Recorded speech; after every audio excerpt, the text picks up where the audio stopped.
What's up, everyone? We are live. It is NFL Week 4, and this is Tournament Tactics, where we take you through the NFL Week 4 main slate. We're going to talk about strategies to attack big tournaments, FanDuel, DraftKings, all that good stuff. With me, as always, the Dream Team. We got Josiah. We got BobbyWow. Wow. We got Burns, the Millie Maker special right there as well. I've been waiting all week for that.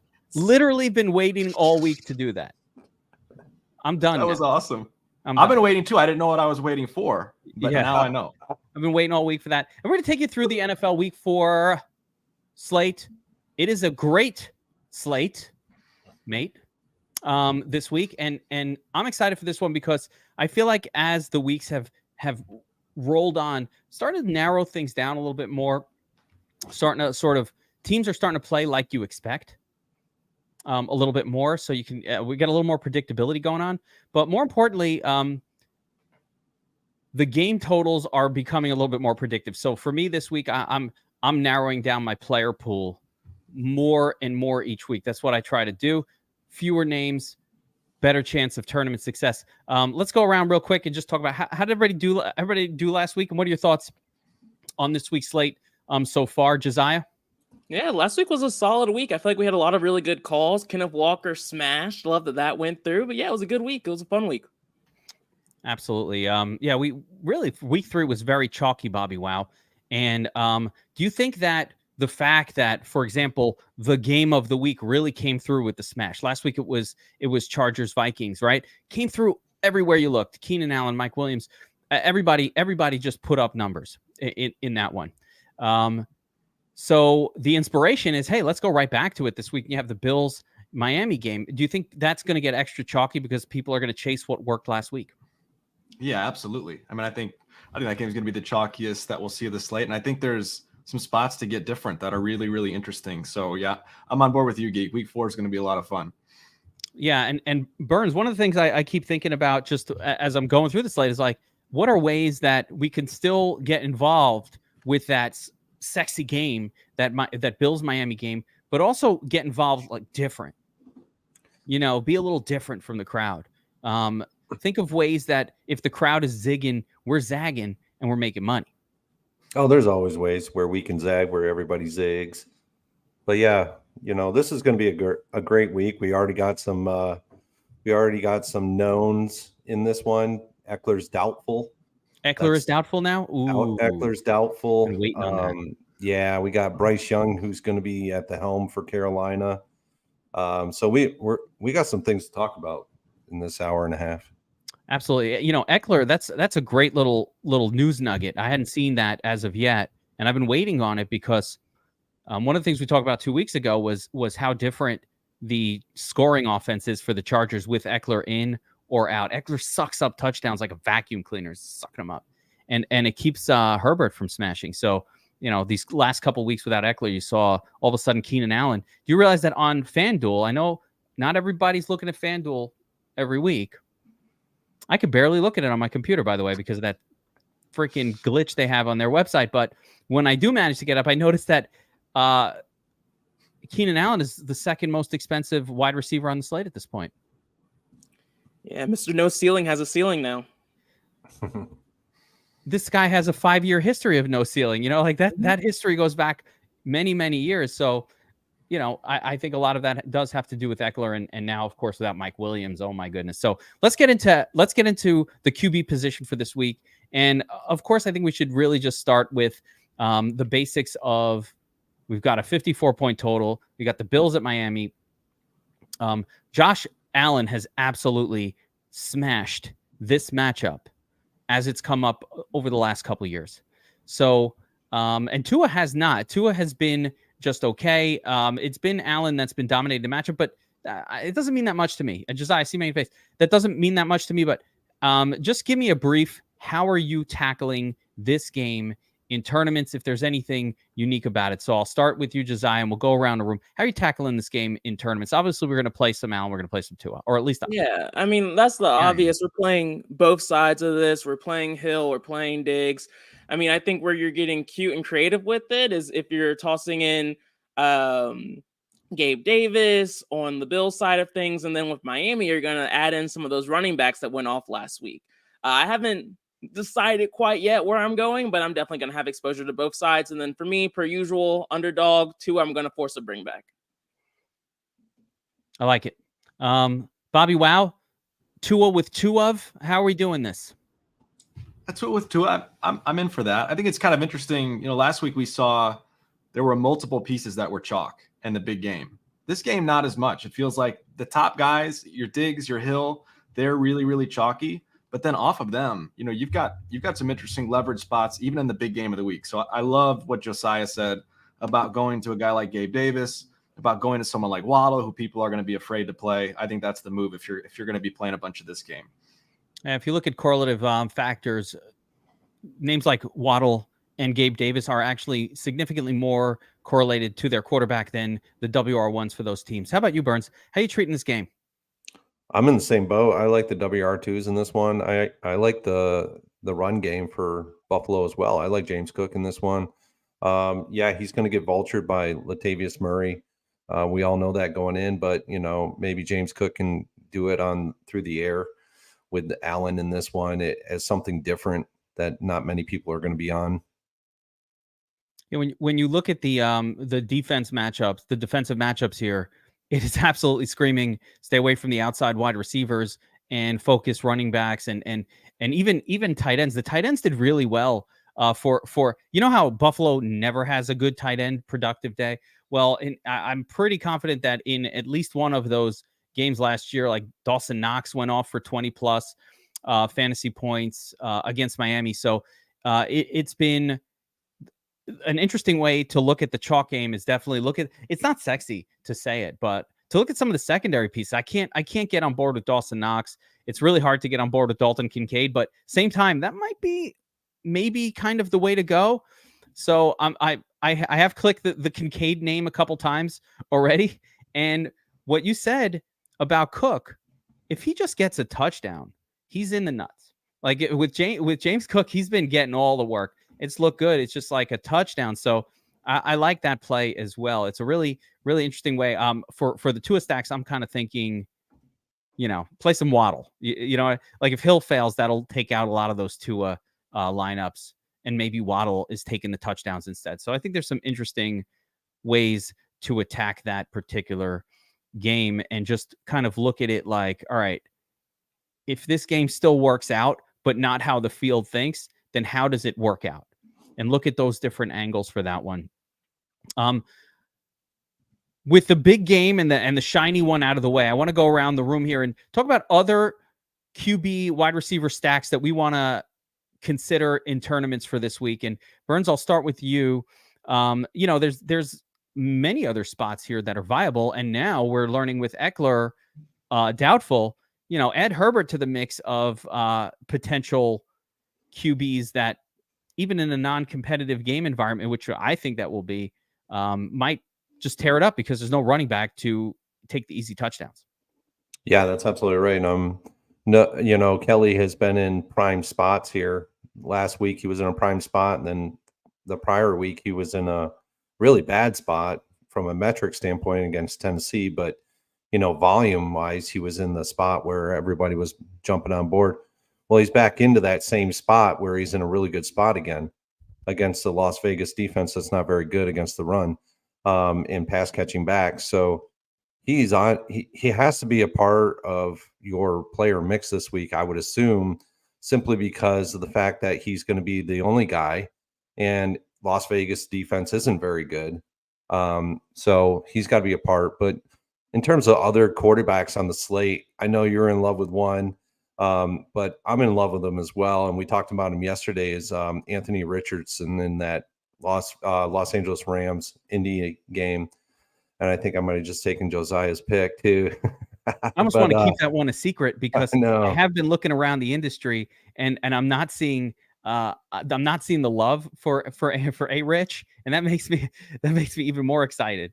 Yeah, I think it's the matchup. Like, you know, the Rams defense has been solid against all positions this year, but when it comes to Anthony Richardson, defense doesn't matter. Yeah, you know, everybody talks about the game that one time when Lamar Jackson went to New England and tore him Mhm. up in this, and it didn't need, and New England had the best defense. That example of that year, that example is correct. Like a running quarterback, throw the defense out. It doesn't Yep. matter. They can't stop it. Yeah, and one more I have is Burrow going into Tennessee. Tennessee having a really bad defense against the pass. They're actually a pass funnel defense, which means that they funnel all the defense to the defensive fantasy point scoring to the pass game. In their run game, their defense on the run game is so stout. So you have to be firing up Burrow and Chase in this one for sure. So tough to trust Burrow, BobbyWow, with that calf issue. Has not put up a good score on the season, but then that matchup is screaming, play me. I don't know. It's going to be a tough one for me. He did not make my initial sheet, but I'm certainly kind of thinking about it still. BobbyWow. Oh, yeah, look, I agree with you on that one. Burrow's in an interesting spot. I'm a little nervous to say it. I didn't even want to come off mute, okay? I think Burns did a pretty good job of identifying the major places. We do have to consider going back to the Bears and Broncos game, okay? As much as I hate to say it, as much as I'm disheartened by Justin Fields, and trust me, I am very, very disheartened, those defenses are so unbelievably horrible that someone has to score. Like, there's going to be no choice but to score points. So that's one of the other big spots to target, at least on my radar, is definitely Russell Wilson on the Broncos side. But I think, another opportunity to come back to Fields in a really low owned spot. His price dropped even more, as it should. But that game is really interesting for fantasy purposes, at least. So that's probably the other big one on my radar. Man, two bad defenses. Kind of bad offenses, but there's going to be no pressure on the court. Neither team can pressure the QB. If you're attacking that game, I want to stick with that theme because I think actually, BobbyWow, that is one of the other spots and one of the very few other spots of interest on the slate. So sticking with that, listen, Fields. It's scary to play him.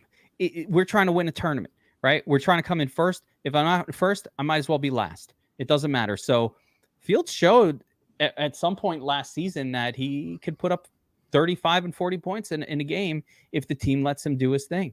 Will they let him do his thing? I don't know. But at some point, they should. I mean, I don't understand why you stopped designing runs for a player that was doing really well with that last year. I want to talk about the other side of that game, though. Russell Wilson. He's another one. Josiah, nod your head. It's tough to pull the trigger on Russell Wilson. He's so low volume. I mean, it's interesting. He's always been a low volume quarterback throughout his whole career. He never really threw. He's not a 40 targets guy. Even with Seattle, he was kind of like a mid 30s targets guy, but he's got a couple of games this year where he's put up some big numbers. Last week it was Cortland Sutton.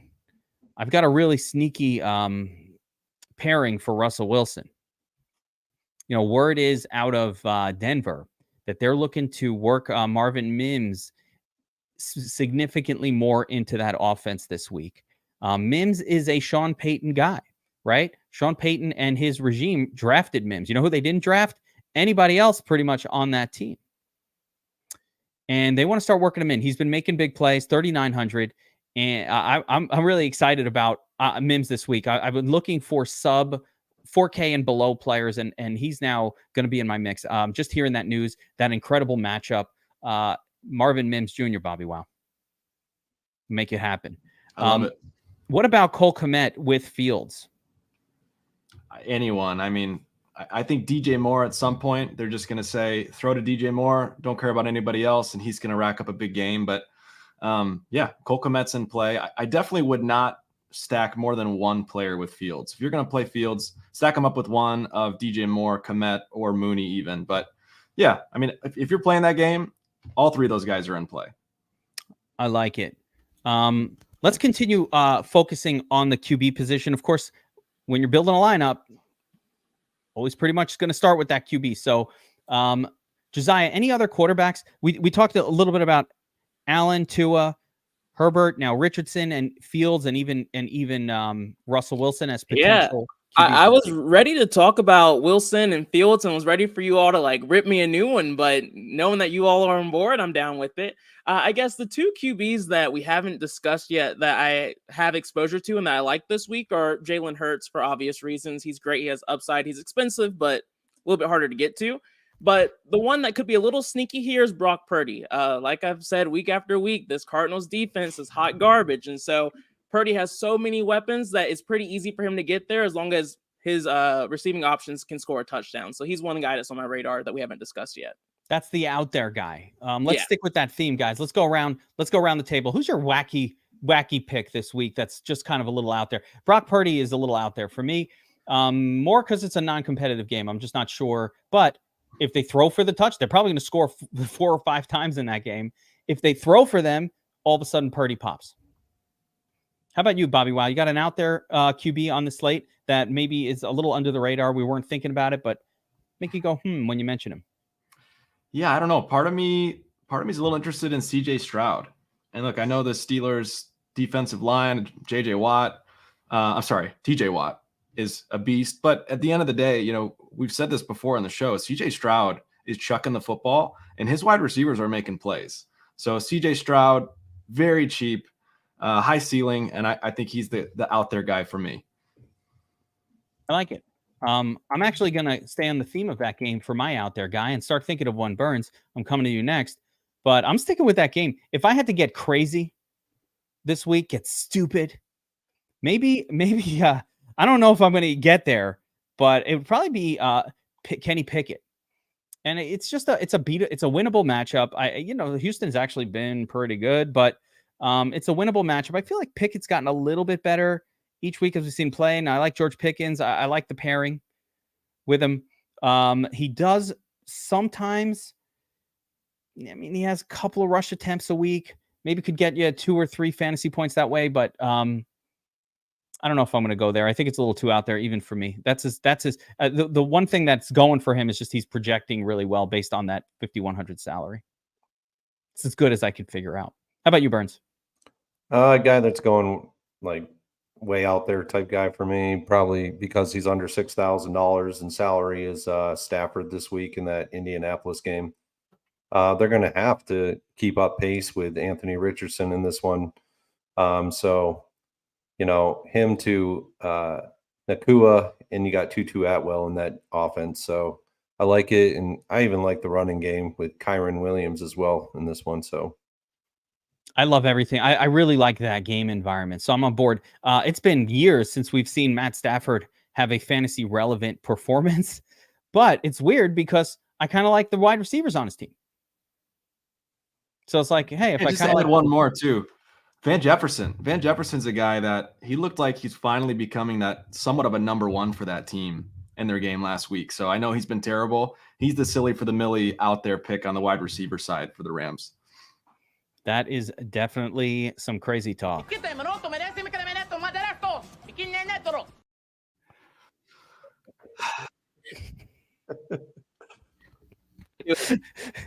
Crazy talk. Just play tank down.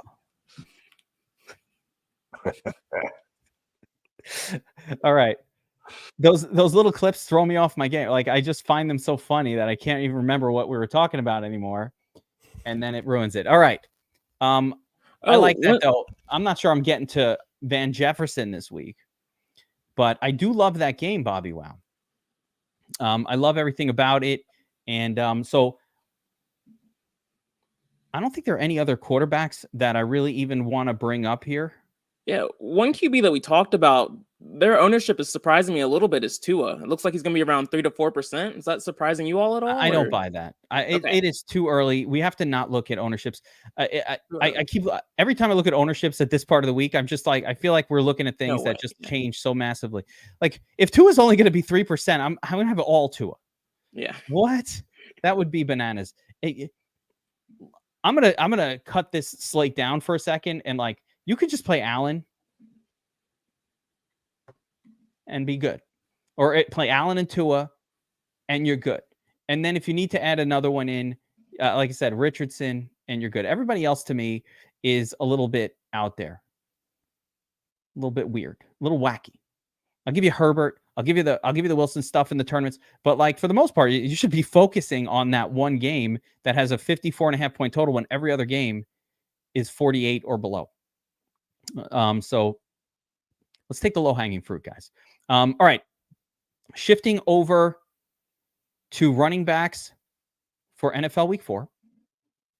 Let me actually, I'm going to bring this up on screen here so we can see some of the names. But at the top of the price chart here, you got Christian McCaffrey, sort of head and shoulders above everybody else in salary at 9,200.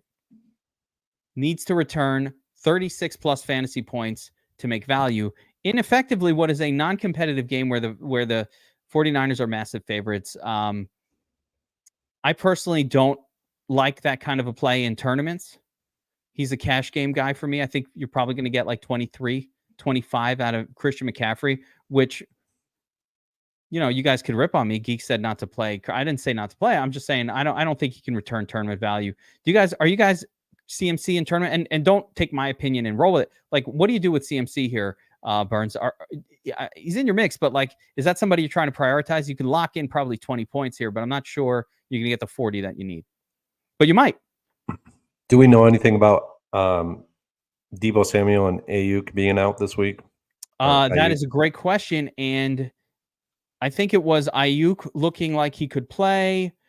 Deebo, not necessarily. Doesn't have an exam. Ayuk is in. No injury designation. There we go. And Samuel, this is actually important for our tight end position. Yeah, he hasn't been practicing. Yeah, both him and Jennings missed practice. Yeah, so Deebo probably out. Looks like Ayuk is going to play, which does make me like Ayuk a little bit, and yeah, quite a bit actually. That's why I was asking, because they would actually formulate a different game plan for San Francisco if both Deebo and Ayuk were out. Then it would be a McCaffrey and Kittle game basically in this one. Do you need McCaffrey this week to win tournaments? I think it's really tough for him, right? He's going to, at a minimum, he's going to have to be about 30 to pay off his salary. That's just a minimum. He's got to also look at this. He's in direct competition, and this is what's important to understand at every salary level, right? It's not just the player. Oh, he's a good player. I know he's a good player, but he's in direct competition with Jefferson, whatever, Tyreek Hill, Allen, Diggs. Like, he's got to outscore all of these other names up here. Right. I hit BobbyWow over there. It's a tough one. Arizona's not a very good defense, but it's still tough for him to make value this week and win you a milli maker at 9,200, especially when you have so many other good running backs underneath him that will make value. I mean, there are guys that are priced, in the 5, 6, and even 7K range that can make value better than or more easily than McCaffrey can this week. I don't think he has to be some guy that you go out of your way, is what I'm trying to say. Yeah, as a standalone play, he's kind of tough to use. In Niner stacks, he works kind of perfectly, but yeah, as a standalone play, it's tough. Yeah, and for me, again, what is McCaffrey going to do? He's pretty well locked into 20, 25 fantasy points. Just a question of, can he get you the 40? And I want to respond to this. Why I didn't say fade him, but it's really important to understand the salary of a player and what you need if you're trying to win a tournament. And again, differentiate that from if I'm playing in a cash game this week and I'm looking at, if I'm in a head-to-head, I'm very happy to get 25 for my 9K player. Put another 25 on the board, good to go. Like, give me 25 from my QB, 25 from an expensive running back. Let me find an expensive wide receiver for 20, 25. And now I'm 75 points on my way to the 150 I need to win my head-to-heads, right? Just 3 spots. And now I just need to find 75 points in the rest of the lineup. So in cash games, whatever. But in the tournament, I need a guy to help me get to 250. And that's 4.5, sometimes 5x. And you're not getting there. That's a McCaffrey 9, 18, 20. That's a 45 for McCaffrey. He could do it.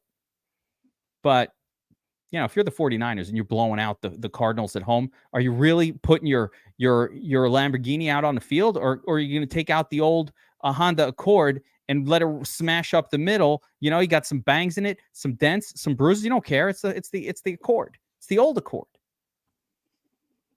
Eli Mitchell is the old Accord, in case you don't know who that is. Just clarifying that. I'm going to get a DM from Eli Mitchell like, bro, it's going to be like him standing in front of his Lambo. Accord, eh? You know what I mean? Gotcha. Anyway, so yeah, McCaffrey right there. Eckler out. So looking at the rest of the running back position, I see somebody in the chat mention Josh Jacobs. We got Tony Pollard at the high end, Jacobs, Derrick Henry. There aren't a lot of like super stud running backs on the slate. So sticking with the stud zone, guys. Josh Jacobs, you know, he's on a team with no quarterback. There's no quarterback in LA. Who's the quarterback? Brian Hoyer.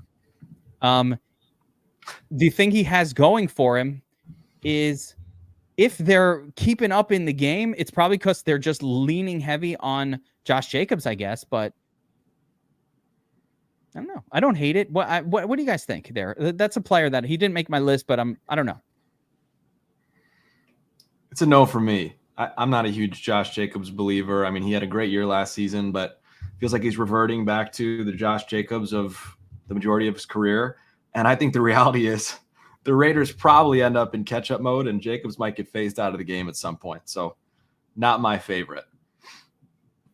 I like the thought process that's going on with that play is like quarterbacks out. The Raiders are going to try and run the ball. It's just like what BobbyWow said, though. I just don't know how long they're going to be able to keep up with that game plan. Also, the Chargers have been really good against the run this year, so it's even harder for me to get on board with that play. Yeah, that really, in the end of the day, I like running backs on favored teams. I just want my running back on the winning side. And, you know, last night you saw David Montgomery. Like, you want the running back on the winning team. Like, that dude's putting up numbers. So more often than not. And I don't think Jacobs is on the winning team in that game. That's a problem. Continue on. Let's go to the middling sort of running back zone. Who are we playing this week? I think running back is actually quite difficult for week 4. I don't have a clear cut, like, let me click this button all the time, but I'll throw some names out there. And then I want to go around the table again and give me who your sort of flag plants are out of the group that I'm going to throw out there. Who are some of the, like, that's my guy. Everybody pick 2. So I'm going to throw out the sort of mid-salary names. Of course, you got Mostert. I'm skipping Mixon. If you're playing Mixon, you're just not watching this show. So no. Although, if he does the 5 touchdown thing he does once a year, and it happens to be this year, at me in the you can throw your hate at me, but I'm skipping Mixon. Terrible matchup. We've got Mostert. We got Cook. We got Kamara making his debut. A couple of the ones I really like Kyren Williams and Moss, 2 guys who are getting 100% of the snaps for their team. And then, of course, Madison, Sanders, A-Chain, Swift, and White. That's sort of, for me, this middling group that's hanging around and where I'm going to be living at running back this week. So without me necessarily giving my favorites, let's go around the table here. And of this group, we like them all, but who do you love, Josiah?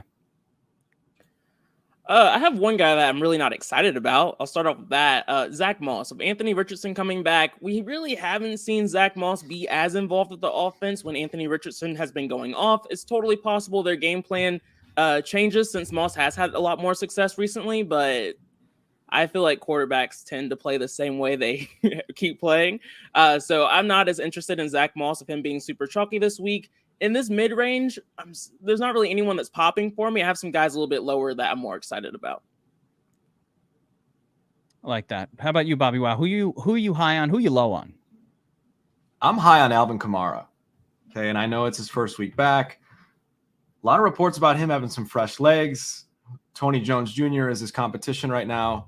And the Buccaneers aren't what they used to be in terms of run stopping. So Kamara at 6,100 is popping off the page for me a little bit in tournaments. And then I also like a chain a lot. I don't know how you pronounce his name, but the Dolphins running back. If the Dolphins are putting up points, it's because he's involved. So I really, really like using him in stacks in that game. But, you know, either way, he's going to become more and more involved. He's a beast. He's a great pass catcher. He's explosive. So he's another guy that, to me, is just it's too cheap as a piece of that big game that we're looking at. Yeah, I'll run the other side of that play. I like Mostert this week too. Both Mostert and A-Chain were setting land speed records last week. They were two of the fastest players in the NFL by recorded speed, as was Tyreek Hill. That Miami offense is just super fast. One thing, so somebody's asking about explain the A-Chain hype. Why? So Carlos, couple things. Number one, Devon was injured coming into the season. And for a lot of the preseason, right? I know of the player because of Dynasty Fantasy Football. Like he was a pick at the end of the first round of your Dynasty draft, maybe the top of the second round, right? Dolphins actively went out and acquired this guy because they want fast running backs. Devon A-Chain is 189 pounds. That is not a normal size for an NFL running. He's way smaller, but Mostert is also that way. He's a little bit smaller of a running back. He's a fast guy. He is not a bruiser. That's just how the Dolphins want to play. And I think we saw last week that A-Chain is, I don't know if I'm pronouncing that wrong, by the way, if it's A-Chain or A-Chain, but I think the split with Mostert is probably here to stay, is where I'm going with it. The Dolphins have traditionally split up the running back opportunities. They have really, under this coach, have never really been just a one RB type of team. They've always had really shitty ones, but they like Myles Gaskin and Salvin Ahmed and those guys, but they split the opportunities. So I think you're going to get that. And the chat is asking about another running back that I kind of like, and the big question on him. So you've got Alexander Mattison. Last week, he was one of my favorite plays last week. It looked like he was playing terrible for a while, but then when you looked at the final result, there was massive volume. He put up a good number, and all he did was he got 93. Like, he didn't get the 100 bonus. He didn't get in the end zone. Wound up with a 17, but that could have easily been a 27. One more run for a touchdown, and you're talking about a 30-pointer, and he's the chalk this week. So now you get Madison in a plus matchup against the Carolina Panthers defense, allowing the third most fantasy points per game to opposing running backs, guys. Can we trust that Madison will get volume? Burns, is he getting the volume? He should, but Akers could be stealing it this week. I mean, that's the problem with Madison this week, is that Akers could be the guy that takes it away. So yeah, will Madison be in my player pool? Absolutely. I mean, the play is there. It's Carolina. Kenny Walker just blew up against them for 30 points in last week. I mean, so he's got to be a part of your player pool, but other guys that haven't been said on the show so far, Javonte Williams in a very good spot against Chicago. Denver going in there. He hasn't really produced like we want him to produce, but maybe this is that game where he breaks out. I don't know. Other guys that are going under the radar, and I think the one that's going the most under the radar and the highest over under game total is James Cook. He's like 5% owned right now, projection. That's a guy that I would, if it stays there, I'm going to be well over the field on that one. And then another guy that I think is in a really good spot, but he's kind of pricey in terms of what he could do. But I do like Derrick Henry this week against Cincinnati Bengals. I mean, he's in the Bengals aren't that great of a defense against the run as they have been in the past.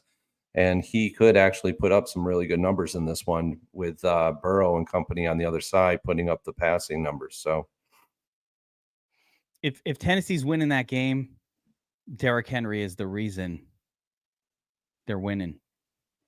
So yeah, and I'll tell you this. I'm going to ride that stud, that dud game from Kelly. I'm going to be riding it. You're going I think he puts up duds, some points this week. Duds. He does. His duds. But I agree, though. Like, it's totally fine to go back there, I think. Josh Kelly? Oh. Yeah, I mean, Las Vegas, I think he could end up under 5% owned because people have been loading up with him the last 2 weeks, and he's really screwed people. I mean, he screwed a lot of people out of a lot of money, me included. I mean, I could have had. I think that's improper use of stud off a dud, Burns. I didn't say. I'm not saying a stud. by any stretch. I'm just saying off of a dud. The guy off of a he's dud. Off of a coming dud back. is definitely correct. He's a guy. He's a guy. He's a guy. A Hey, guy off of a dud who's getting all one the guy that I touches. forgot to mention, going back to QBs, is Kirk Cousins. I feel like I like the Madison call against this really bad Carolina Panthers team, but I don't know if Madison and Akers are going to be able to get there. I think it's possible. I want some lines with it, but I do think Cousins, Jefferson, Addison, like there's a lot of potential upside there too. So I want to mention that. Here's another good thing about Kelly this week. He's not going to naturally show up in 30% of your lineups if you're using an optimizer, right? So you're actually going to have to force him into your lineups. So that is not going to be something that all these other sites like Stochastic and RPS and, Sims, they're not going to produce these lineups with Kelly. And guess what? We've seen it before. It happens all the time, every year in DFS. Just remember, people that are listening to this show, DFS is about this week. It's not about last week. It's not about the week before. It's about this week. How do we put these puzzle pieces? Yes.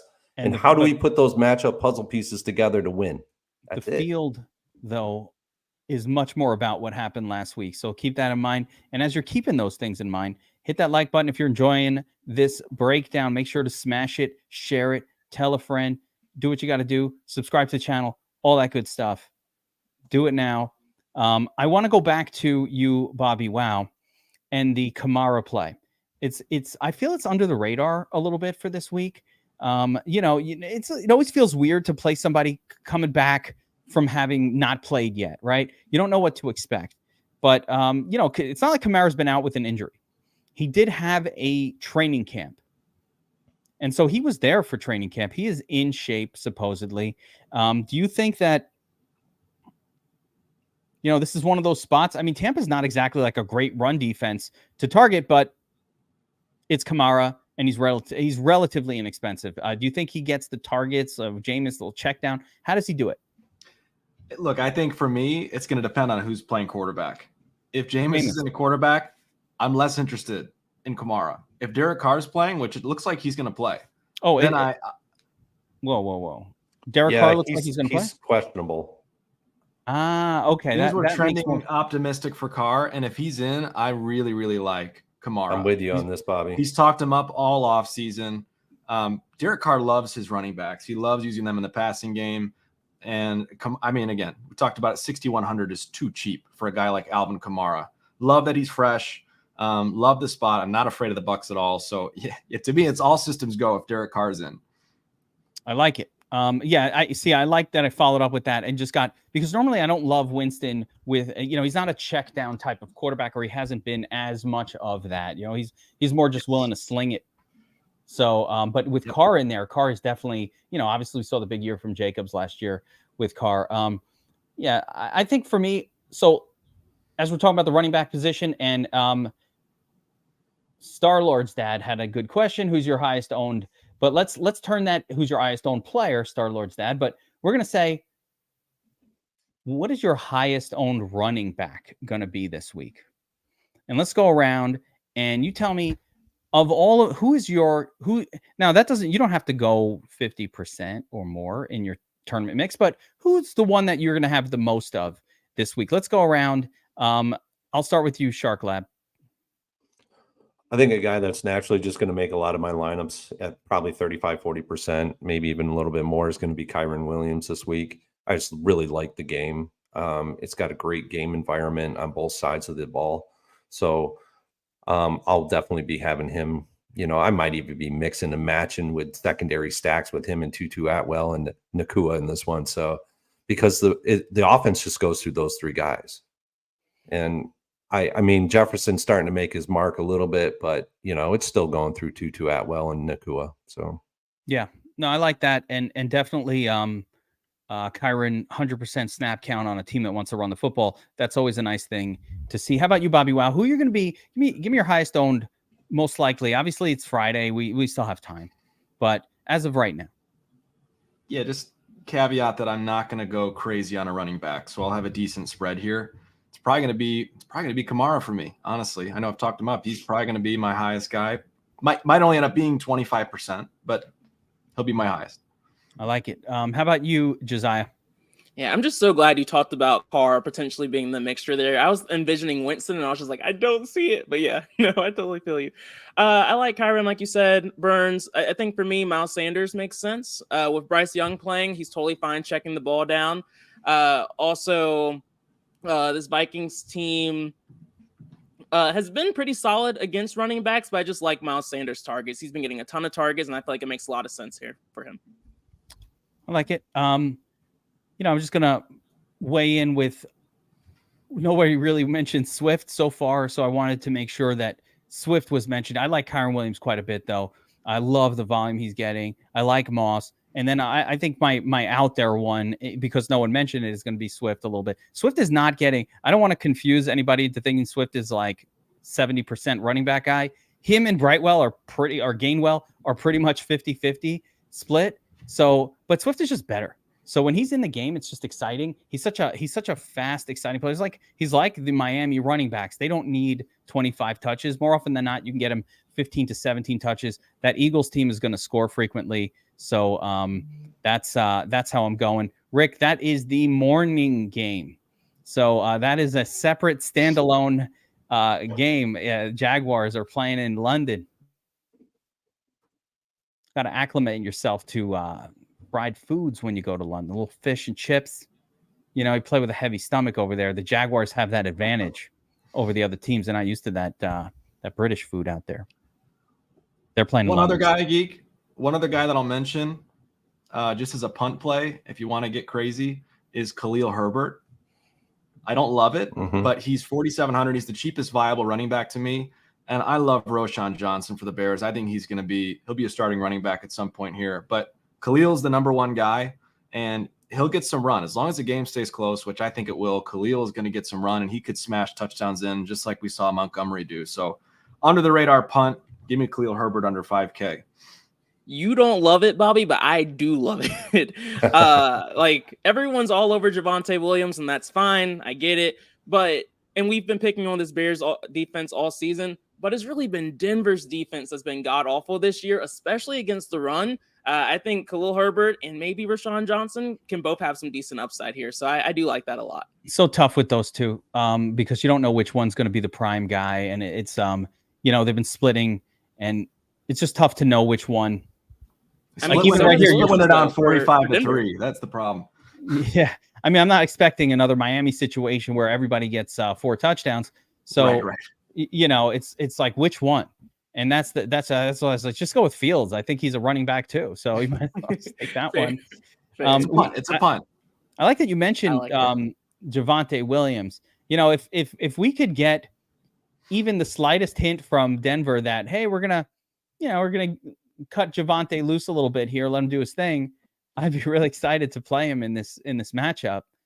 But I think you're probably gonna need another 50-50 split with Pirine, and that's just not that sexy, when there are full starters getting all of the work at about the same price. That's DraftKings been really interesting the way they price these guys, where there's this whole pile of good running backs between 6,500 and 5,500 seemingly every week.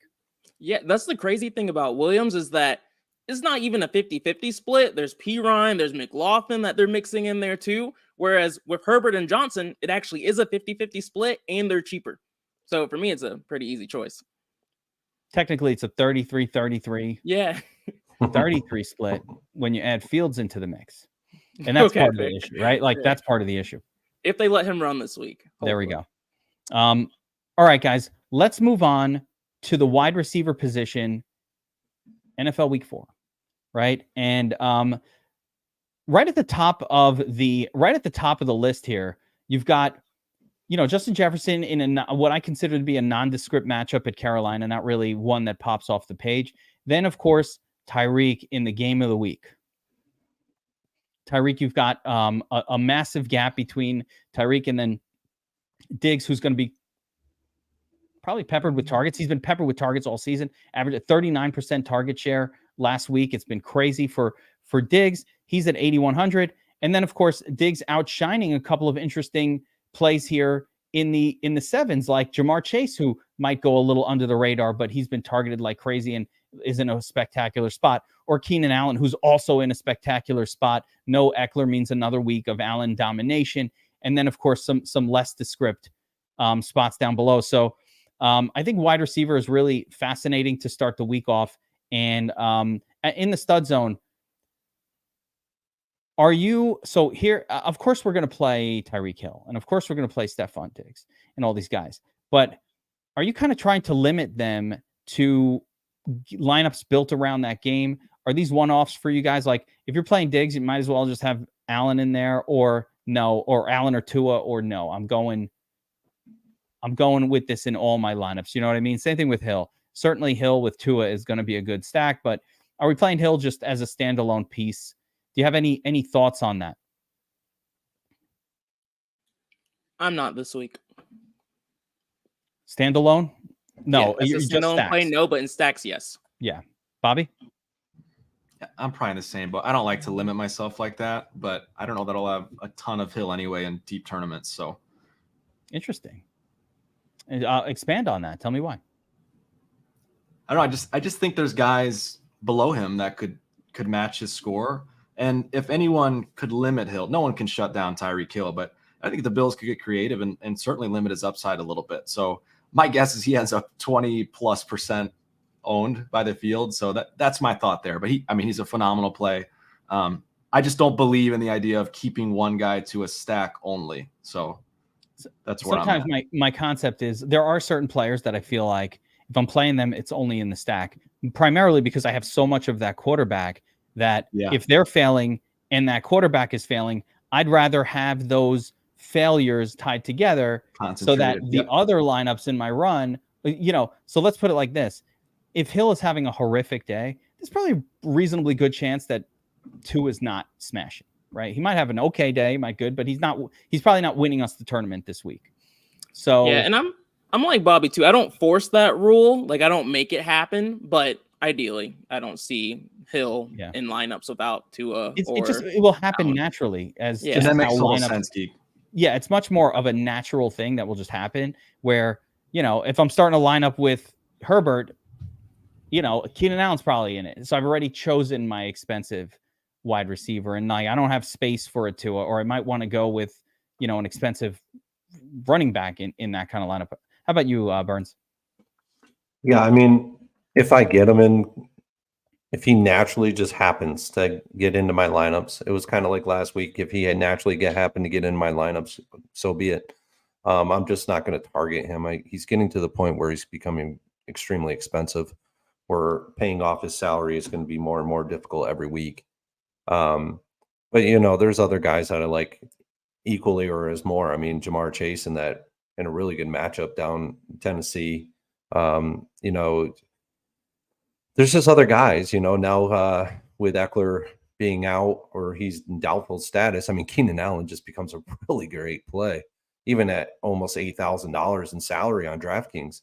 I may not touch him on FanDuel, but you know what? DraftKings, he's still a viable piece. And so I think he's got to be a part of your player pool this week for sure. I like it. Let's move down the wide receiver sort of salary level into the mid zone. Last week there was a weird gap between 7 and 6K where I didn't play anybody. And this is not the norm, but kind of coming in the mid zone here. There aren't too many names that are popping off the page. You've got T. Higgins is part of that Titans game. I find T. Higgins to be perennially overpriced at 7K. I mean, he's averaging 11 fantasy points per game, guys. Come on. Like, these numbers, when you look at the fantasy points per game, it's only week 4, so it's not that relevant, but it's kind of relevant. This dude is, this goes back years with T. Higgins. I don't get it. Puka, I don't think people are going to be, I think people will be hesitant to play Puka after he disappointed after this extreme salary upgrade. I like it though. Oh man. I like Puka. I'm still on the Puka train. I feel like he's still cheaper than Kupp, and he's running the same routes in the same. BobbyWow, you like Puka? I don't have any reason not to play him, but he's no T. Higgins. I understand T has not been great average wise, but that boom or bust is something that I love to target in tournaments. So Puka's I don't know. I'm glad that you have faith in Puka. I hope he does well. I just like the targets. I like the volume. So you're an upside guy. You're a ceiling guy. I'm a volume guy. I like the volume. You're giving me 14, 15, 18 targets. Like those numbers are crazy. Yeah, you can't argue with that. I also like this game. So, I like this game. I will be building around this game in a lot of different ways. And, I might use Puka as a bring back in one of my Richardson lineups for sure. Where to the same token, like Titans, like we always like targeting that Titans defense with wide receivers. So a lot of reasons to play both those guys in your lineups. And by the way, to clarify that, T. Higgins is perennially overpriced, meaning the way that DraftKings sets a salary, there's a few guys like this. Terry McLaurin has been that for years. Like the way that DraftKings sets a salary, they should be hitting 3x or 2.5x that number as an average. So you look at the salary and then you want 2.5x. So if he's going to be 7K, his average fantasy points per game should be closer to 15 or 16. And you'll see the other guys in that range, like Puka's averaging 23, but you'll see other like Michael Pittman's at 18, Williams was at 17. So these guys are in that range. Amari Cooper's at 16.8. They should be 2.5 times their salary, and they should hit a 4 or 5x 1 out of every 4 or 5 games. That's sort of how the salary algorithm is, I believe. I don't know how it's designed to work. That's what it does most of the time when you look at those other players. And with Higgins, he just doesn't hit 4x. He doesn't hit 2.5x, half the time. Like he's not averaging that. So he's Gabe Davis to me. They're the same guy, essentially. Yes. And Gabe is probably the second most perennially overpriced DraftKings guy of them all. But I play him, but I really only do it in stacks with Josh Allen because he's going to ruin you. His floor is so low. And T. Higgins has that same issue. There's nothing that special about T. Higgins to me as a player either. Sorry. Ooh, hate's going to come from that one. He's just an average. I think he's an average wide receiver. He's not that good. What did Higgins do to you, Geek, man? I drafted him in Dynasty. Listen, I got him. I've been living with him for a while. I've been living when you have a player in Dynasty, you live with their ups and downs. You start to get to know them. You get to know them. It's like we're on a personal level. I call him T. I don't know. There are multiple organs that I would donate for T. Higgins to be a Bear at this point. You've got Garrett Wilson, so you're a little spoiled now, Geek, but T. Higgins is a solid wideout. No, I'll take DJ Moore over T. Higgins all day, day. I need both. I could use both. That is true. All right, let's continue on here. We're hanging out in sort of the mid zone. So Burns, any wide receivers popping off the page? How about Brandon Ayuk if Debo's out? Yeah, if Debo's out, Brandon Ayuk becomes a good play at 6,200. Another good play is Michael Pittman if you want to target or Anthony Richardson as your QB. So double-digit targets every single game so far. I'll take it. Yeah, he's in a really good spot this week. And then as you go down, I mean, gets more and more interesting as we get into the fives. You got Gabe Davis there. You got Amari Cooper going up against Baltimore.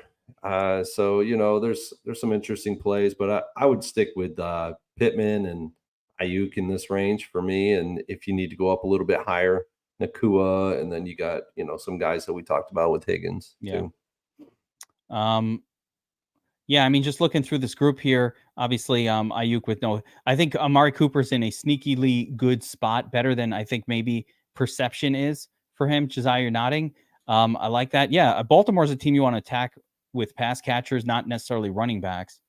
So I like that Cooper spot a little bit. Hopkins is a never. No. Hold on a second, Hopkins. I got a little something for Hopkins. And I'm going to tell you why in a second.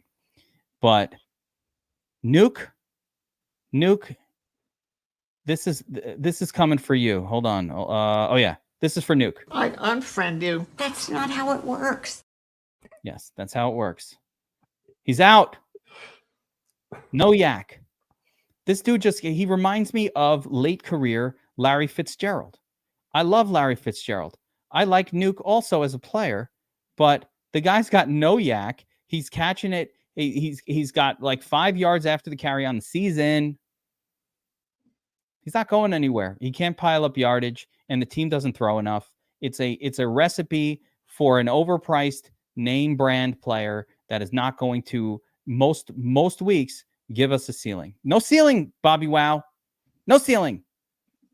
Yeah, I don't like the matchup either, so I get it. No ceiling there. Addison, no. DJ Moore, sure, why not? Yes. You just mentioned 2 guys I'm really excited about this week, Geek. Jordan Addison, he's slowly but surely seeing the field more and more and more. His target percentage is increasing week after week. He's facing this god-awful Carolina Panthers defense who continues to have injuries in their backfield or in their with their DBs. So I really like the spot for him. And then same thing for DJ, as I said last week, with attacking these wideouts against these really bad defensive teams. We've seen wideouts have explosive games against the Broncos, and this feels like the dream spot. So I like DJ a lot here. This feels like the dream spot. There we go. Yeah. I'm not on it. I'm sticking with my game environments that I like, and that is not one of the game environments that I just don't think the Panthers are going to score. So I don't see. It's not a game environment I like. They were talking about DJ. Sorry. Yeah, I agree with you. That's fair. I do worry about that, and then that's when I'm more comfortable with like my Madison lines. Yeah. I like Madison in that game. That's all right. I like the running back. I like the favorite, but I'm not targeting that Vikings passing game in this one because I don't think they need to throw. I think it's going to be one of these games that's just easy to win. I'm telling you, Bryce Young is terrible right now. Going to be good, maybe. I'm a short king. I love my short kings. Don't get me wrong, but he's not there yet. And, guys, turn it over. I need my players in the red zone scoring. I need opportunities for touchdowns, and I just don't think it on the Panther side, and I don't think the Vikings will need to really match them. But yes, Addison is definitely picking up his involvement. Effectively, you're right, Josiah. He's passing KJ Osborne as that WR2 for the team, which he should. How about just a side note, but the Lions could have had Addison and they took Jahmyr Gibbs. And how badly could they use an Addison on that team? Why did you take Jahmyr Gibbs? No. Didn't need him. We don't know that yet. They didn't need him. Never need a first-round running back. Always a mistake. I do agree with that, yeah. Always a mistake. Zay Flowers, no other wide receivers on that team. For Baltimore, I like Zay Flowers, love Zay Flowers, but I kind of think Mark Andrews is the spot this week for that team. But I like Zay Flowers as well. Cleveland, though, really, really good against the pass. I'm just looking through the rest of this list here. So, can I ask a question? Can we get off of the Thielen chalk or no? Are we tied to it? Thielen is chalk again? He is chalk. We're getting off that chalk. I'm off of it. Oh, yeah. Revenge narrative. He's been targeted 1 billion times. Ugh. Bryce has been so bad, too. It makes it tough. No. There will be no Thielen chalk in this round table. There are some good sub 5K plays that I can't wait to talk about, and Thielen is not on that list. Y'all know I'm a matchup guy, and Minnesota has not been great against wideouts this year. That's the only reason I have to consider it. It's just the matchup, and I don't want to eat it, but I'm like, it makes sense. Hard to argue it. I'm going to bring up Thielen here, and let's look at these 3 games that he's played in. Okay. Did pretty well here. Yeah, he had a good game against the Saints. That gets you there at 4,500. 4,500. That is good value. He has best game, 20.4. When did Bryce Young get hurt, though? Oh, his best game was the last. No, I mean with Young. But when did Young get hurt? He only missed game 3. So he played the entirety of game 2, and Thielen came through with a solid, 20-pointer, only 54 yards. He got the touchdown, right? You know what? If he's going to be chalk, I'm off. But if he's going to get another 7 targets or 9 targets at 4,500, it's not bad. It's not the worst thing. If Dalton was playing, it would be an easy eat the chalk again, but Oh my Bryce God. Young is the only reason I'm questioning it. Dalton a million times better. Yeah, but no, actually looking at that, he did pretty okay with Bryce Young on that one game. So I think you have to give him a little bit of credit. I thought it was more of a Dalton phenomenon, but it really wasn't. So you got to give him a little bit of credit there. I'm going to give you a name that no one talked about that I really like. So last week it was all, Tank Dell.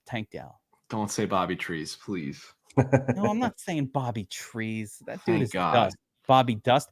I'm talking Nico Collins. Love right? it. Just if everybody's going to chase Tank Dell, it's been Nico Collins with the bigger A dot. It's been Nico Collins who had been getting the deeper targets, and the Steelers are not particularly spectacular against the pass. You want to throw against you can't run against the Steelers. You want to throw against the Steelers, right? So I like Nico a little bit. Super under the radar. Has not changed in salary. Is he coming off a dud? Yes. But the 2 previous games, he's averaging 10 targets per game. How about Nico? I love it. We do it. I feel like the key to winning in DFS is finding cheaper wide receivers that allow, like the way DraftKings is set up, you always need these sub 5K wide receivers, or you will not be able to build a lineup. So let's go to the sub 5K zone. All right, we already mentioned Thielen. We jumped the gun a little bit, but I'm good with that, right? Let's go to the sub 5K zone and talk about some other spots where we can find value that allows us to make lineups this week. I'll mention a few. A couple of names that stand out from a volume perspective, because this is pretty barren. Eli Moore getting a lot of looks each week. Hasn't done almost anything with those looks, but the targets are there, 9, 9, and 7. I feel like eventually that's going to lead to something good. Not sure if this is the week, but no reason why it shouldn't be. There it is. Peyton knows what's up. At some point, he's going to break out. Tank Dell. Do you go back to Tank Dell, BobbyWow? You certainly can. Yeah, I think Tank Dell, Nico Collins. I like CJ Stroud this week, so I think both those guys are definitely in play. And Elijah Moore is interesting too. That game could turn into a sneaky high-scoring game if Deshaun can figure out how to play. So that's an interesting one to monitor overall. That's a big ask. I think Deshaun Watson actually got a Q tag. I don't know what's going on with him. He has some question. Actually, let's take a look at that. But I did see a Q on Deshaun Watson. Don't know what's shoulder, questionable, has not practiced much. He's hopeful he will be available. So we might just go, we just might get some craziness in Cleveland. I'm not sure who the QB will be, but I did notice something. So yesterday, you know what? Now I just figured something out. Just now I figured something out. Yesterday or 2 days ago, I did the Wise Guy show and we put a bet out, or it was last night, one of them. And I put a bet on Baltimore. I thought Baltimore was one of the best bets of the weekend, +3. I wake up this morning, it's +1.5. So what changed the line by 1.5 points? I think it's this Deshaun Watson news. Who's the backup over there? It's Dorian Thompson-Robinson, right? Yes. Mm-hmm. Yes. Oh, He's man. good too. Who? I love him so much. UCLA. Really? Oh, yes. Yep. Man. I love him. Okay. I need to do a little digging. He's good. Okay. DTR, baby. Had a DTR. really good All right. preseason. Guess He's a what? stud. I'm playing Baltimore defense. If No DTR way. is starting, I don't give a shit. DTR will shred that. DTR is better than Deshaun Watson. That And would be. That would He be had epic. he had a really good connection with the rookie wide receiver as well in this. What the hell was his name? Was it Colston? I can't remember the kid's name off the top of my head. He can fly too. He can use his wheel. I got in the WR is he's like 6'4", 6'5". So Dorian Thompson was thrown to him in preseason a lot. So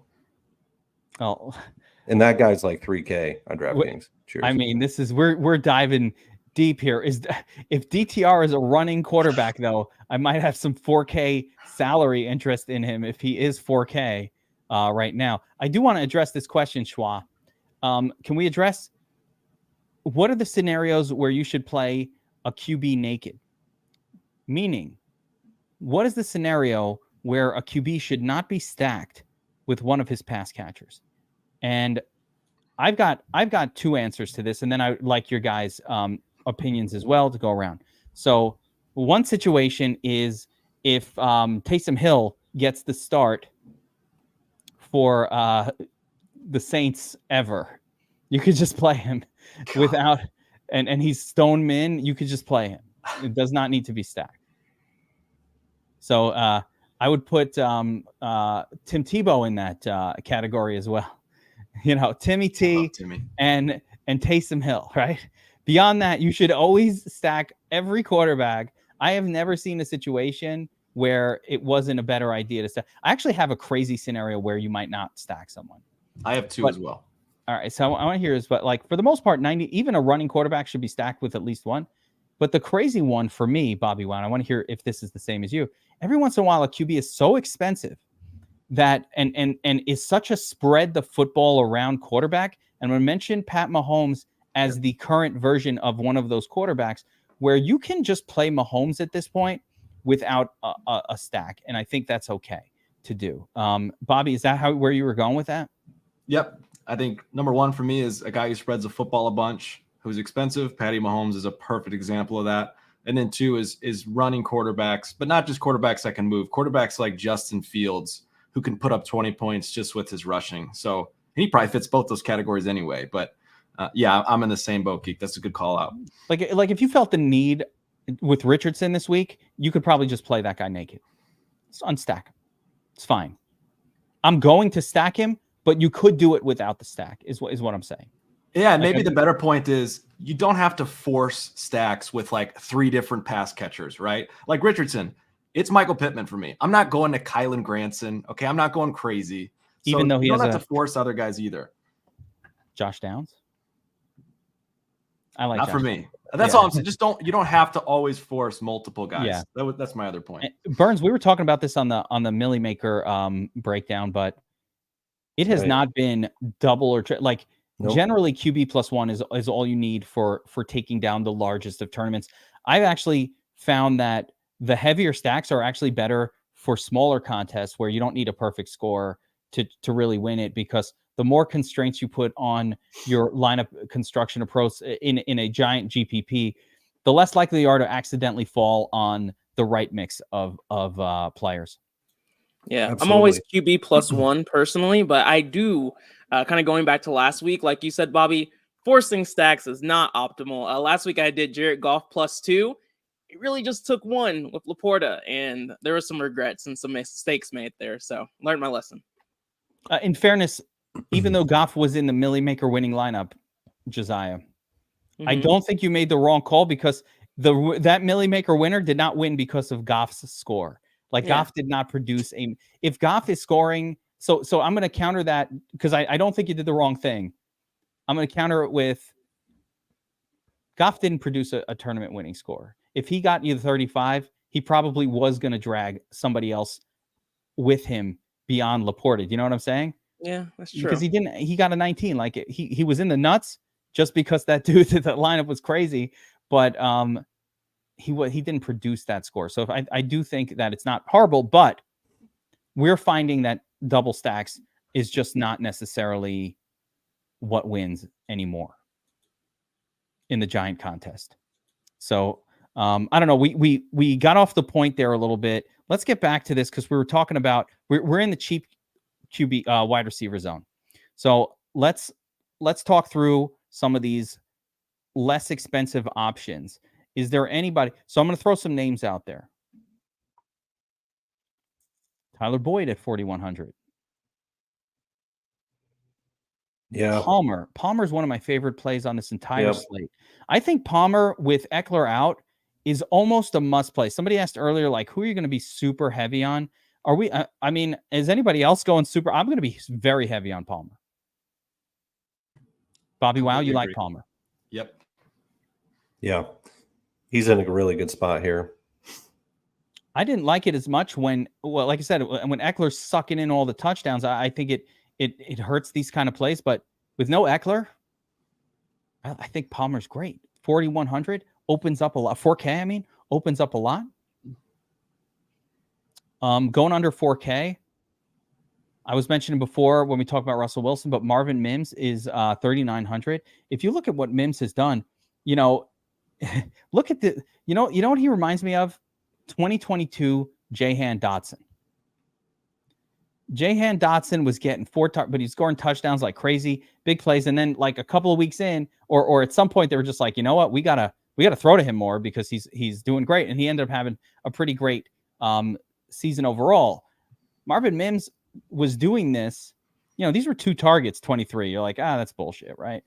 2 targets, whatever. Like, why isn't he getting in the game?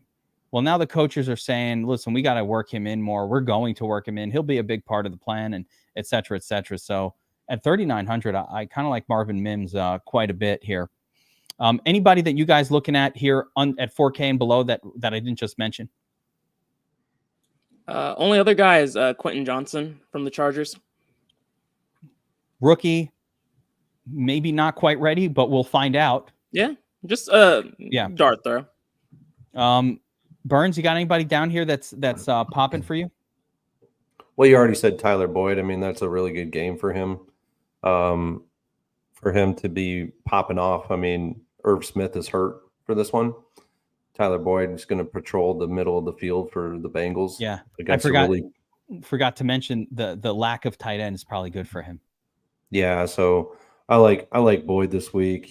Josh Downs, you talked about him as well. He's in play this week for Indianapolis if you like that game. That's about it. I mean, I got a sneaky I don't punt. think you have to get too crazy. Bobby, you got a sneaky one? My sneaky punt, silly for the millie, is Rondale Moore. 3,300. Man. I know. He's had good games. He's been fine. He's getting the football. Matchup. Yeah. He's getting targets. They're giving the ball on the ground because James Conner he's washed, I think. I think it's safe to say that at this point. And he's 3,300. I mean, he doesn't have to do all that much. So 49ers, no one's going to play him, rightfully so. 3,300 though, he's got my eye. He's my sneaky punt of the week. I don't love it, but it's hard to love anybody down there. I don't love that matchup against San Francisco. We ever love a punt? I don't think so. It's just a punt. I want to highlight Downs for a second. I want to make sure that I didn't just mention this in passing. This dude had 12 targets last week. We had him on the sheet last week, and if it weren't for the fact that those 12 targets didn't quite lead to the monster smash that it could have, everybody would be talking about Downs and not Tank Dell. Like he got way more targets than Tank Dell did for the same price last week. So don't sleep on Downs here as a nice pairing with Richardson, but as a standalone play as well. I think you play Downs. Like it. Somebody mentioned Calvin Austin. Yeah, he's popping a lot. Mm-hmm. I guess. I mean, anybody else down here that you guys are looking at before we move on and talk some tight ends? No. All right. We'll move on. Although I do want to remind everybody of the Udeus Zacchaeus call on the showdown last week. Nuts play. Let's not forget it. Make sure you guys are tuned in to the showdown breakdowns every Monday and Wednesday right here on the DFS Army YouTube channel. Subscribe, hit that notification bell, and let us know who your favorite pay down options are at wide receiver. Hit us up in the chat. Let's talk tight ends. There's a couple of names that seem like they should pop. All right, so we got some. Josiah, you've been the big advocate for the for the Vikings a little bit here so far in that Panthers game. You love that game. So you got Hawkinson at the top. He's been the best tight end on the season so far. A little expensive here at 6,500. For me, it's a nondescript spot, but he could be played. He's in the mix. I don't stand out. Yeah, I agree with that. I'm fine with TJ here, but I like some of the other Vikings players a bit more. But if he shows up in my cousin's lines, I'm fine with it. I think he can would standalone play as well. I just, he's a good tight end. Yeah, it's hard. Tight end has been brutal this year. Look at these average fantasy points per game for this whole crew. It's just horrible. It's been horrible. Yeah. Burns, what is the Shark Lab like at tight end? Are we going with, with all those injuries in Baltimore, is Andrews popping here? I mean, it's not like Cleveland is a defense to target, but there's no one else to throw to at this point. It's Andrews and Flowers and a bunch of ne'er-do-wells. Yeah, his salary is so low, right? It's like lowest I've ever seen it for him. Unless he would, the only lowest point for him was probably when he was a rookie. I can't remember anything around that 5,400 for him. Mark Andrews didn't come out as a stud. Like he just his goodness was a little surprising. Let's put it that way. Like, he came out of nowhere. Yeah, there's a couple of guys that I'm interested in lower down in salary, past that 5K range. I like Cole Kmet's rapport with Justin Fields. I think it's a really good rapport that he had, and he has this year. I mean, Fields has targeted him. I'm going to go with that Kittle call there. Kittle is only in play if and only if Ayuk and Debo are out for me. What about one or the other, but not both? Yeah, one or the other. But I mean, even if both were out, then it's like a smash spot for Kittle. Oh my gosh, this is like a massive smash spot. But I still think he's too expensive for his production. I was looking at him a little bit, and he's kind of expensive for his production. But another guy that I like down lower is Pat Freiermuth against Houston at 3,400. This is a really inexpensive amount for him. 3,400. I mean, he's been 4K plus for a while. And now he's starting to get into where he's actually where he's priced where he needs to be. So those are a couple of guys under that in and around that 4K under to 4K range that I like. The Muth. How about you, BobbyWow? Tight end position. If you were just on Laporta last week, you probably won $1 million. Yeah. You probably were. Bills defense and Laporta, the rest of your lineup chalk. Make sure Mostert's in there. You're winning $1 million. That's all it took. I love Laporta, man. Oh, the Lions are so lucky. It stinks being a Bears fan. We don't have to go back and explore that again. But as far as this week goes, as a Jets fan, I'm actually jealous of Bears fans. Get better out than us. Stop it. It's better than we do. Oh my gosh, that's hurtful. How about being a Jets fan? We're like, trade us Fields, please. We want your quarterback that you hate. That's how bad we have it. We want Fields. That's how bad it is here.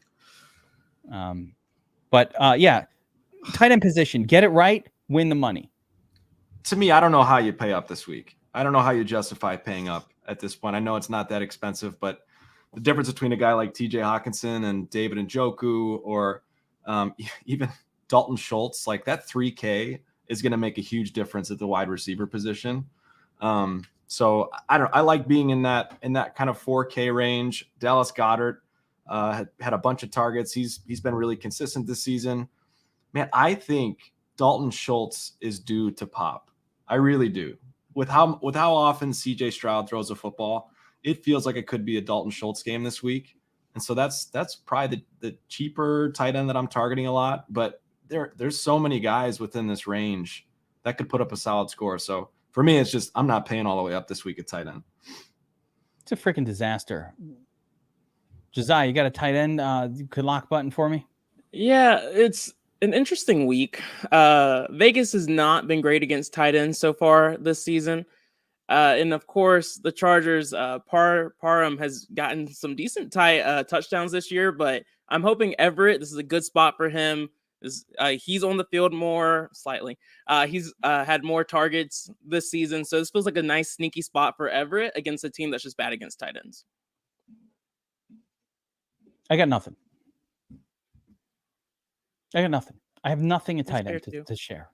I like the Kmet play, BobbyWow. I really feel like it's going to be Kmet. It's all Burnsy. Yeah, I think it's a great play too. Oh, that was Burns. Yeah. I like the Kmet play. Beyond that, I got nothing. I'm going to literally, these guys are all fucking turds.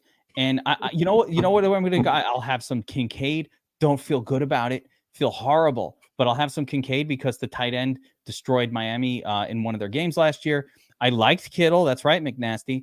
except now they're going to try to ruin it by having, Ayuk be healthy and maybe another player, maybe Debo healthy as well. And that kind of ruins Kittle, although not that bad, but still I'll play Kittle if one of them is out, but I don't love it.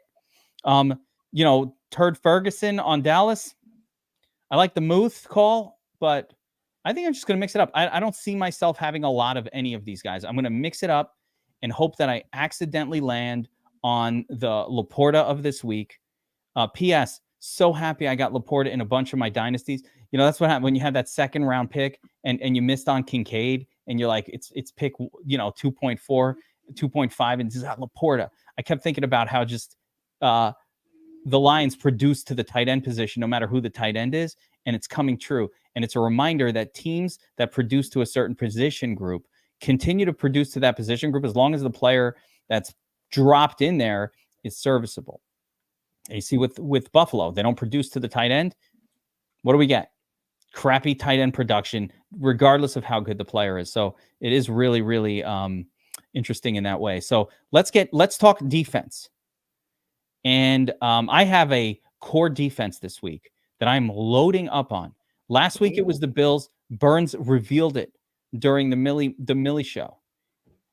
I reacted to it, so I take partial credit for my reaction. In fairness, I was highlighting the Bills too. Listen, you and me, same mind. That's what happens when you hang out a lot, right? That's when you're besties. You start to think the same. So, Bill's trying to ruin my. No, hold on. Wait, there are some other defense. So we're gonna go around. I don't love talking too much about defense because it's super unpredictable. But before we reveal the play of the week, guys, if you haven't already done so, hit the like button. Make sure you're subscribed to the channel. It's not asking a lot. It's a free channel on YouTube. Get in there, subscribe, like, notify, all that good stuff. Because I can't stand when people are like, hey, when's your video going live? Well, if you had the notification bell tapped, you get a little notification. If I don't have a notification, BobbyWow, I have no idea. My wife's got notification bells set up around the house for me. It's like, ding, take out the garbage. I'm shit. I gotta fucking do that. Like, I got little notification bells for everything in life at this point. It's like YouTube, but everywhere. Bing. Carry the garbage out. Like on Tuesday night, it's like, bing, you got to take the garbage out front. Tomorrow's Wednesday. It's garbage day. I keep mentioning that because this is my only chore that I do around the house. Like, she's like, one thing, take out the trash. I was like, you know what? All right, I'll do it. Notification bell, guys. All right. This week features the most expensive defense in the history of DraftKings. Who do you think it is? San Fran. The most expensive ever, Burns. 4,700? It's crazy. It's crazy. That is bananas. This is absolute madness. You cannot play a $4,700 defense. What score, Josiah, do they need to put up? I don't even think about it. Like, it's not happening. Like, I'm not even trying to get there. 23.5. 23.5 and to make 5x. But that's wait, 5x. Wait, it's worse than that, Burns. They also absolutely, with 100% certainty, need to outscore every other defense on this entire slate. So you need to first put up a 25, and that 25 needs to outpace every other defense to even have a chance of helping you win a tournament. Is there any scenario where you could play that? A $4,700 defense? Is there any scenario, especially when there's no freaking value on the slate? I think no. No, you can't play it. They priced them up on a purpose. I mean, they don't want them to be played. I think it was unnecessary because I would say Eagles pretty the same. Like I don't really think the Eagles at 4,100 is a worse play on a raw fantasy points basis. Not that I'm playing a $4,100 defense either, but I don't know why San Francisco gapped up so high from that Eagles defense at home. I think they're just as good. The disrespect for Josh Dobbs. Hate to see it. Just hate to see it. Rude. Josh Dobbs is already one of the the top 20 quarterbacks in the NFL based on looking around the league. Like I could probably name 7 or 8 quarterbacks that are worse than Dobbs, who was working checkout at the grocery store just 3 weeks before the season. Oh man, how the hell he wasn't even on the team? I don't even know what's going on in Arizona. The team wants to lose and they just win. and they burned my parlays last week, I will never forgive them. And you know what happens? The key thing about what happens in these games, when defenses are priced up and people are expecting these offenses to fail, they slow the game way down. So it limits the potential for turnovers and points for the 49ers. So, yeah, I totally agree. You can't play them. Can't play them. So who are we going to play this week? Let's go around the room. I don't want to go through every defense on the slate. There aren't that many viable ones. Burns, give me 2 defenses that the Shark Lab is all over this week. Just 2. I'll be all over the Saints this week at home. Baker Mayfield going in there. Get your pens out, everybody, right? It's just a blow-up spot for Marshawn Lattimore and company. Lattimore has gone up against Mike Evans a lot in his time, and he's limited Evans a lot. And that's just Baker Mayfield is never – I don't know if he's played in New Orleans in a while. So I think New Orleans gets him this week. Cleveland's in a good spot. They have a really good passing defense. I like the spot for Cleveland at 2.8K. There's really good defenses in and around them, and the Rams. I like is the another price one point for on me. that one. That's for sure. Oh yeah, and the Rams is another one for me at 3K. Anthony Richardson at home. I like Anthony Richardson, and I'll have a lot of them this week. But he's still a rookie, and he still has a lot to learn in the NFL. So you want to get crazy for the millie? You could play that Rams defense and Richardson in the same lineup. No negative correlation there. Nope. All good. It's fine. No worries there. I like the calls, Burns. How about you, BobbyWow? Just give me your two favorites that Burns didn't just mention. You You Burns get burned. mentioned Like them, going so last is the worst in this one. Going after Burns is the Yeah. worst. No matter what the order is. I do have a special one no one's mentioned yet. I hope it gets to me because that's going to be my play of the week.